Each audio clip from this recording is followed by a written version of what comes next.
Salut, je m'appelle Yassine El Hasnaoui. Dans cette vidéo, je vais vous présenter un sujet sous le thème l'ingénierie de formation dans le cadre de formation des formateurs en éducation digitale, TOTED, encadré par l'Académie digitale de formation des formateurs, le projet de l'association Éducation digitale.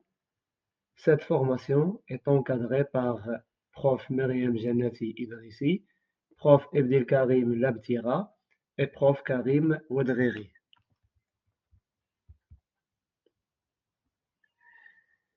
Dans cette présentation, on va aborder les axes suivants: définition, analyse des besoins et de la demande de formation, conception, mise en œuvre et évaluation.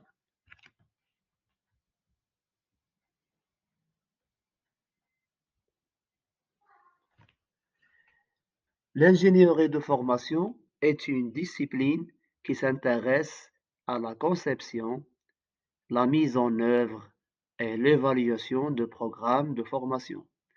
Elle implique l'utilisation des méthodologies et de techniques pour développer des programmes de formation efficaces qui atteignent les objectifs de formation et qui sont adaptés aux besoins des apprenants.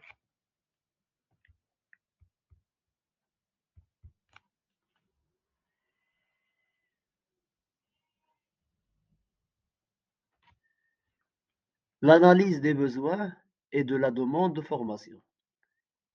La demande de formation et identification des besoins.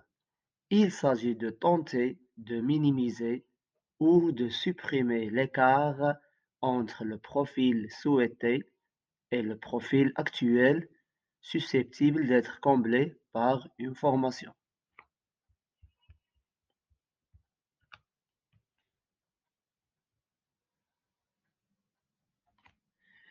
L'analyse des besoins et de la demande de formation.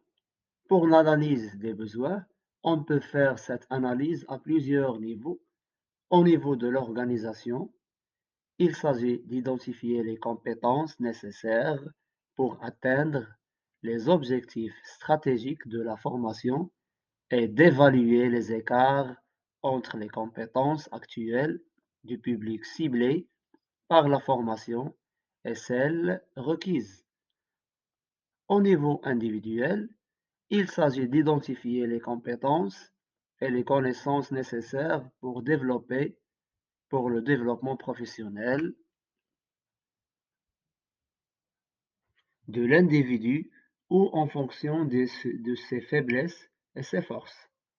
Cette analyse peut être effectuée en utilisant différents outils et techniques tels que les enquêtes, des entretiens individuels ou de groupe, des observations sur le lieu de travail, des sondages, etc.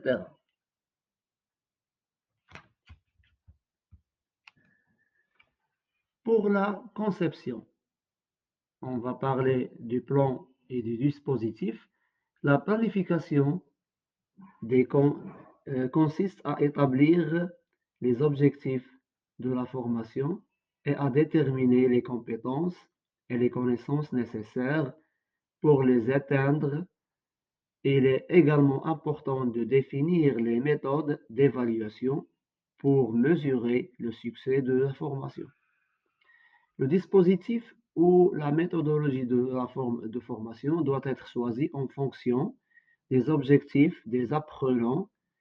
Les différents dispositifs peuvent inclure des formations en présentiel, des formations en ligne, des simulations, des jeux de rôle, des études de cas, etc.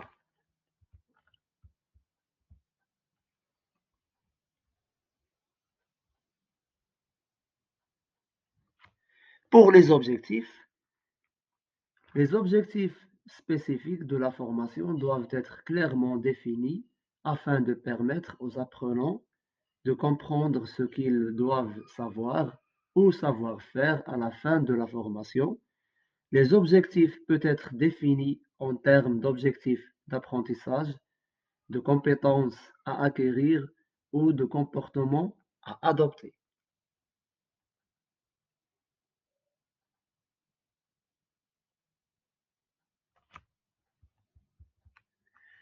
Pour le contenu de formation doit être adapté aux objectifs et aux apprenants. Il doit également être structuré de manière logique et progressive pour faciliter l'apprentissage. Les méthodes et les techniques pédagogiques utilisées pendant la formation doivent être adaptées aux objectifs, au contenu et aux apprenants. Elles doivent également favoriser l'engagement et l'interaction des apprenants.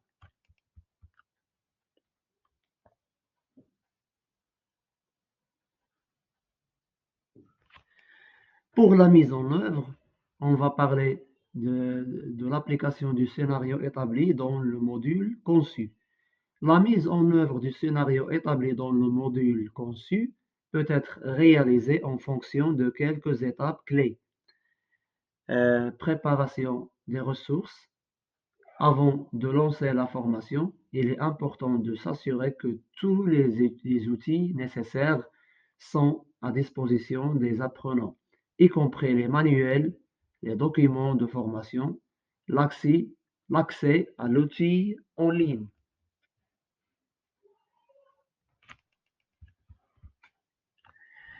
Pour l'animation, une fois les ressources préparées, il est temps de lancer la formation. Les animateurs doivent être formés sur le contenu et la prise en main des outils de la formation afin d'assurer une conduite fluide. Durant la formation, il faut suivre de près les apprenants, répondre à leurs questions, les accompagner et les aider à comprendre les éléments clés de la formation.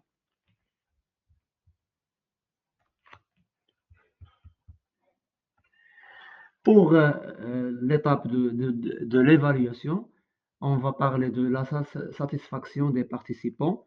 Pour évaluer la formation en termes de satisfaction des participants, il est possible de recourir à des enquêtes de satisfaction pour cueillir les commentaires, les suggestions et les critiques.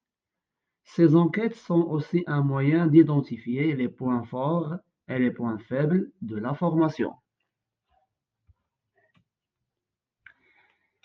Pour évaluer la pertinence de l'action de formation, il convient d'analyser si les objectifs pédagogiques ont été atteints, si la méthode pédagogique choisie était adéquate, si la durée de formation était suffisante.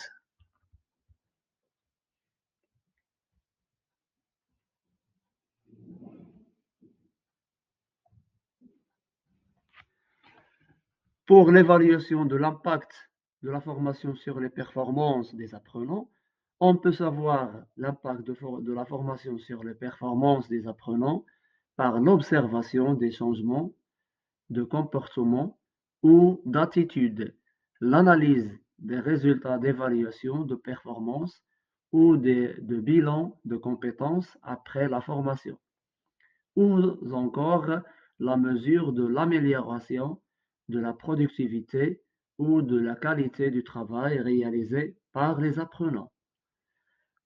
Généralement, l'évaluation de la formation permet d'identifier les zones à améliorer pour les formations futures. Merci pour votre attention.